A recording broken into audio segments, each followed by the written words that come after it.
Ooh, let's watch this. Earliest legendary Pokemon in every game. I'm pretty sure we haven't watched this one yet, have we?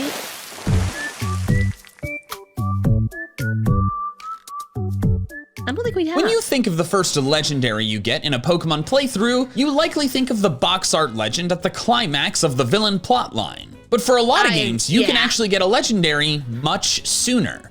Some of them when you only have around half of the badges. These are the earliest obtainable legendary Pokemon you can get in every game today, meaning no limited time events. For red, blue, and yellow, the earliest legendary is Zapdos, which you can get with as little as 3 gym badges. Well, technically Zapdos and Articuno are unlocked at the same time. Once you can surf, you can reach both the Seafoam Islands, where Articuno is, and the power plant, where Zapdos is. Moltres is in the Victory Road, and you need 8 badges to get there, so that's definitely later. Using Surf outside battle requires defeating Koga, who in normal gameplay is the 5th gym leader, but you can technically skip Lieutenant Surge, since all he unlocks is Fly, and Erica, since you don't have to beat her to get the Poké-Flute to get past the Snorlaxes. However, her badge allows you to use Strength, which you need to get all the way down to Articuno within the Seafoam Islands. Because of this, I'm gonna technically count Articuno as a little bit later because it requires 4 badges, whereas Zapdos only requires 3.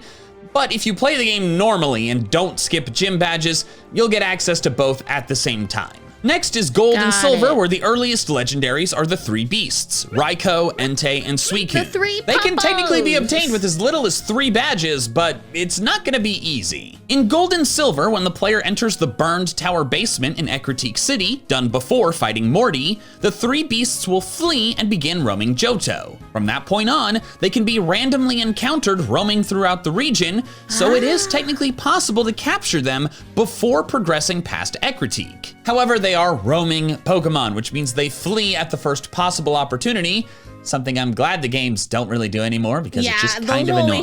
Since this would be before you get the Master Ball, you'd have to trap the beast by putting it to sleep or freezing it or using trapping moves like Mean Look. Also, this is Gen 2, before abilities, so you can't use Shadow Tag either. The mechanics get a little wonky with prepared moves with different priorities, but essentially, you aren't guaranteed to be able to do anything other than throw a Pokeball before it flees. So, to be perfectly honest, it won't be particularly fun, especially with your under-leveled Pokemon, but it is technically possible to get a legendary Pokemon with only 3 badges. Crystal version is the same, except it's only Raikou and Entei, as Suicune is now obtained later as a static encounter at the Tin Tower. Next is Ruby and Sapphire, where the earliest legendary is Jirachi. Kind of. Oh, I love Jirachi. Not really. Also, side note, mythical Pokemon count as legendary for the purposes of this video because I know they're technically a different category, but I think it'd be lame to have them totally separate. And also, I think it's lame that they're totally separate anyways. I think there should just be a subset I think I've always considered mythical Pokemon as legendary Pokemon. I know some of you have grilled me for it, but like, I just don't understand why they're in another category. It just doesn't make sense to me. I feel like they need to be in the same category. But anyways, mythical Pokemon, they're getting discussed. This is the American Pokemon Coliseum bonus disc, which you could only get by pre-ordering Pokemon Coliseum for the GameCube back in like 2004. And does that say Pokemon Coliseum preview? Why do I need a preview? I have to own the game to get this disc. New movie sneak peek. If you hook up your Game Boy Advance to a GameCube with the bonus disc in it, you can send a Jirachi, 1 per save file, to Ruby or Sapphire with no progression restrictions, aside from having at least 1 Pokemon and an empty party slot. You can play through basically the entire game with Jirachi. However, I actually don't think this Jirachi should count. It is not really a transfer since the Jirachi is generated within the Ruby and Sapphire, not in Coliseum, then traded over, and it's not a limited time event. I could stop recording and get Jirachi right now. I did get the Jirachi as part of a video I made a couple years ago. But the reason I don't think it should count is that it requires extra equipment for it to happen. And it's not cheap. The bonus discs are quite expensive. I don't know what the distribution service is, so ignore those. Just look for the discs themselves. And you need more than just the disc. You need a GameCube, a Game Boy Advance, and the connector wire. In 2024, I'm guessing few of you have those things. But also, have mine. It's only for English language Ruby. My cousin's GameCube. I've never actually owned one. Sapphire. This is not a worldwide event. With all these limitations, I don't think Jirachi should really count. Not everyone can get it, realistically. There will be a few more situations like this as we progress through the video where you can get something early, technically, but it requires extra equipment to do so. I'll cover those examples for the sake of interesting information, but my true answers will always be legendaries that you can get with just the game and nothing else. So with that out of the way, what is the true earliest legendary in Ruby and Sapphire? What is it? Well, it's actually a little tricky to define. The options are the Regi Trio or the box art legend for your game. But this is tricky because both are unlocked at the same section of the story because they both require dive. Dive can be used once you beat Tate and Liza in Moss Deep City, the 7th gym leaders. Technically, Brawley is skippable, so you could do this with only 6 badges. For the Regis, you have to dive down to the sealed chamber on Route 134, west of Pacifilog, do the crazy things the Braille tells you to, then go to the various Regi chambers and do the other strange tasks there. Groudon or Kyogre require you to battle through Team Magma or Aqua in the Seafloor Cavern, then make your way to Sootopolis to battle and catch the legend there within the Cave of Origin. So if their quests are unlocked at the same time, which legendary is earlier? Well, I'm saying the Regis. Since the Seafloor Cavern stuff is part of the mandatory story, that means getting to Groudon or Kyogre progresses further through that story. Meanwhile, you can get the Regis without progressing any mandatory story events, so they are the earliest legends. For Fire Red and Leaf Green, the answer is the same as their Gen 1 counterparts. Zapdos is the earliest, as it requires the fewest badges to get to. Moltres is a bit earlier than it used to be in the Sevi Islands instead of the Victory Road, but it's still later, so it doesn't really matter. For Emerald, it's the Regi Trio yet again. Not only can the bonus disc not send Jirachi to Emerald, but you also cannot capture Rayquaza any sooner than Groudon or Kyogre in Ruby and Sapphire. And we already decided that the Regis were before that. In Diamond and Pearl, the answer is a little boring. It's the box art legend, Dialga or Palkia. You capture them during the climactic battles. Everything else is after these two. I wanted my lake spirits early, I remember that. Atop Mount Coronet. The Lake Trio, Azelf, Uxie, and Mesprit can be caught before the 8th badge, but they're still after Dialga or Palkia. Platinum version is the same, but with Giratina in the Distortion world. Heart Gold and Soul Silver are the same as Crystal. Raikou and Entei start roaming before you have 4 badges, while Suicune is found later. In Black and White, the earliest legend is Cobalion. As soon as you gain the ability to surf from Alder at the entrance of Twist Mountain after your 6th badge, you can backtrack to Route 6, surf over to Mistralton Cave, strength your way through, and battle and catch the level 42 Cobalion. Fun fact, it's Cobalion specifically because you cannot access Virizion or Terrakion without first battling Cobalion. In Black 2 and White 2, the earliest legends were at one time the Therian forms of Thundurus, Tornadus, and Landorus, but they were external equipment ones. And it's only sort of possible today. You would obtain them in the 3DS game Pokemon Dream Radar, then send them to the mainline games immediately without any progression requirements. They even show up at level 5. But the 3DS Online is dead! If you downloaded Pokemon Dream Radar years ago, you could still get new Therian form Thundurus, Landorus, or Tornadus today. I'm pretty sure. I've never had Dream Radar myself. But I'm guessing that most of you watching this did not do that. I'm a huge Pokemon fan. I never got Dream Radar. So if you didn't already download the game, you cannot get it because the 3DS eShop and online are dead.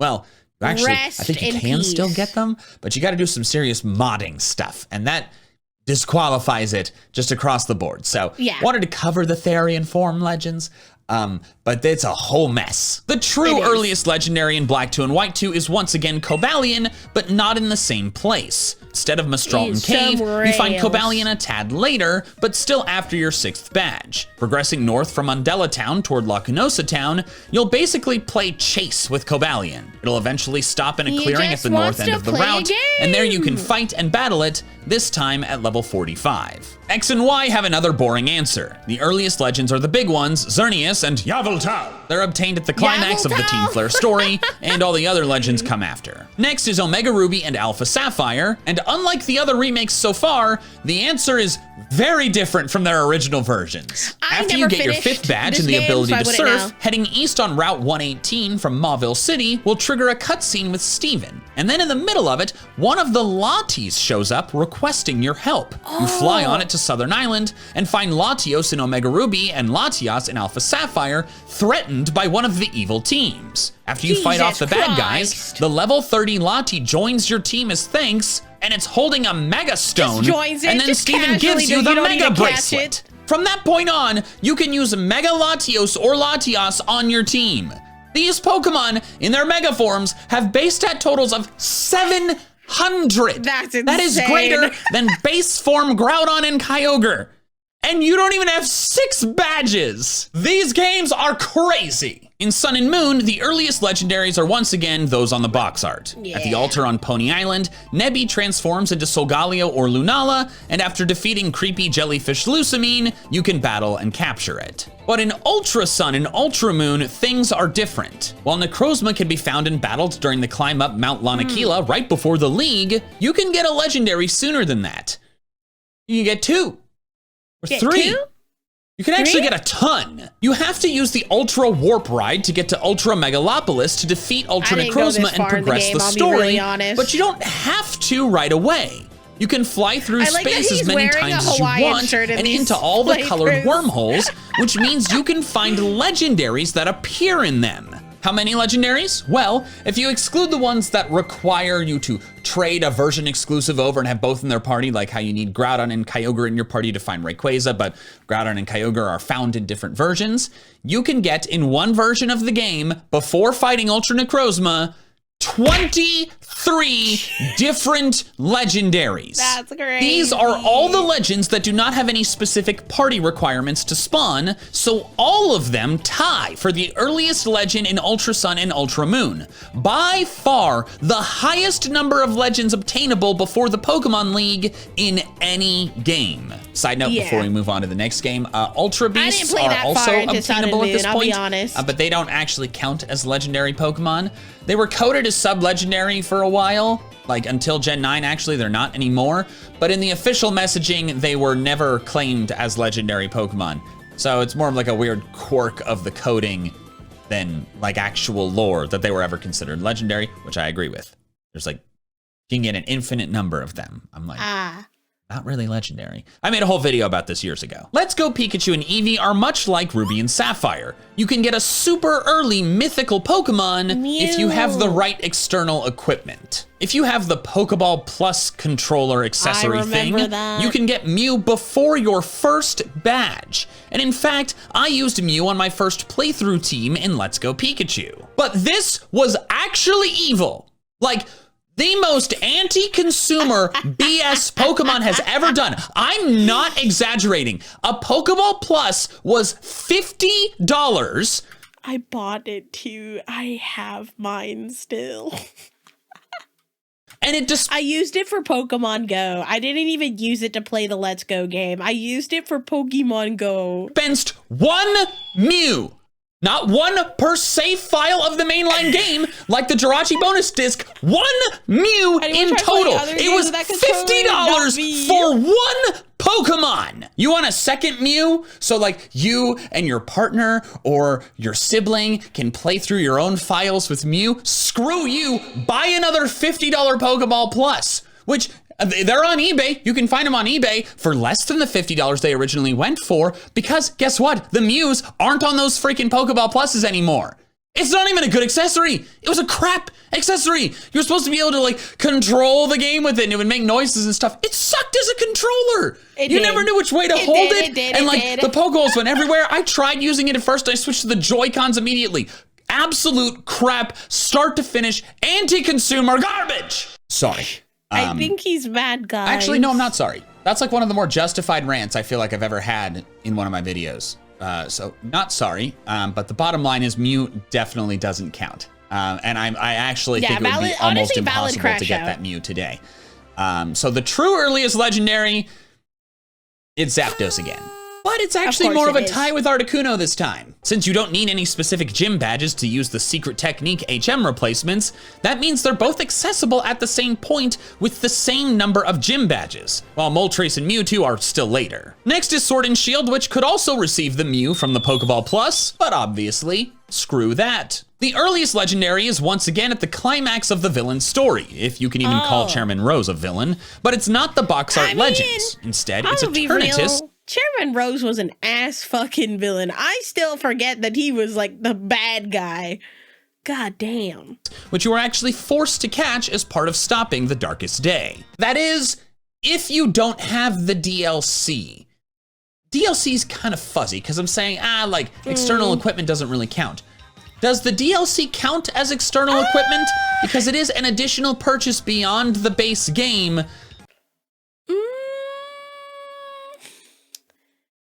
I mean, it is technically like, it isn't like you're buying a separate game. You're like adding on to the base game. So I don't think it would count, but I don't know. But it is a direct modification to the game, not a separate device. So I'm not really sure whether it should count. I don't think it So counts. for the games with DLC, I'm gonna give you the answer if you don't have the DLC and the answer if you do. If you do have the DLC, then the earliest legendary is actually Cubfu from the Isle of Armor. Look at All you have to do is him. clear Mustard's 3 trials, culminating in a battle against Clara or Avery, whose team is only in the 20s if you haven't fought Eternatus yet, meaning it is winnable early in the game. Afterwards, Mustard gifts you Cubfu, which is a legendary Pokemon. It's obviously not a very good one, but you can realistically get it evolved with the Tower Quest at some point when it's in the 30s, so you can fully beat Sword and Shield with an Urshifu. Brilliant Diamond and Shining Pearl are other games that offer really early gift mythicals, but these ones are actually a lot more reasonable than the previously covered ones. If you have save data for Let's Go Pikachu or Eevee on your Switch, you can get a level 1 Mew in Floraroma Town before the second badge. In the same place, the person standing right next to him, you can get Jirachi if you have save data for Sword and Shield, this one coming at level 5. As I said, I feel these are far more reasonable because the external equipment are complete other games, so like you're getting your money's worth, unlike the Pokeball Plus. But other games are still technically external equipment. It's not just the original game that you bought, so they don't count, but they're very doable. The true earliest legendaries are the same as they were in the original Diamond and Pearl. Dialga in Diamond and Palkia in Pearl at the summit of Mount Coronet. For Pokemon Legends Arceus, the earliest legendary is in fact not the Dialga or Palkia you catch as part of the main story, because you can get Fione or Manaphy first. As a reminder, mythicals count as legendaries for the purposes of this video, because again, I don't think they should be a separate category. I the agree. Sea's Legend request is unlocked as soon as you reach the Coronet Highlands for the first time, the 4th of the 5 areas. If you follow the steps of the quest, including putting a Mantike, Buizel, and Overquill in your party, you can encounter 3 level 35 Fione and 1 level 50 Manaphy inside the Seaside Hollow in the Cobalt Coastlands. Finally, Scarlet and Violet. While Koraidon or Miraidon join you basically immediately, they don't count since they can't battle yet. The true earliest legendary Not is until the end. kind of complicated. If you don't have the DLC, the earliest legends are the Treasures of Ruin. The only prerequisite to them is obtaining their stakes, but many of them are in high up or remote places, requiring your Koraidon or Miraidon to be able to swim, high jump, glide, climb, or all 4. However, this means if you hyper-focus on just the Titan Pokemon, you could technically catch all 4 Treasures of Ruin without a single gym badge. However, I don't recommend that. The way obedience works in Scarlet and Violet means you need 8 badges for Pokemon caught above level 55 to obey you, and the Treasures of Ruin are level 60. So you could speedrun to get them, but they will not be helpful. But even if you waited until you had all 8 badges, that is still before Koraidon or Miraidon, so the Treasures of Ruin, still the earliest legendaries if you don't have the DLC. If you do have the DLC, the earliest legendary is Ogerpon. Like in the Isle of Armor, the Teal Mask plotline is not locked to the post-game, and the final Kirin battle within it has his team in the 30s. If you defeat him in the 4-stage Ogerpon battle, you obtain Ogerpon at level 20. Thank you so much for watching all the way to the end of this Hell video. yeah. If you did, you probably enjoy my content, so you could either 1, subscribe if you haven't already, or 2, double check that you're subscribed, because you may think you are, but you're not. I'd really appreciate it if you did. But that is all I have for now. So until next time, big fans, gotta catch them all. Oh boy. Yeah, some of those answers are just like, it's just the box art. It's literally just the box art, which is kind of a lame answer, but I mean, it is what it is, I suppose.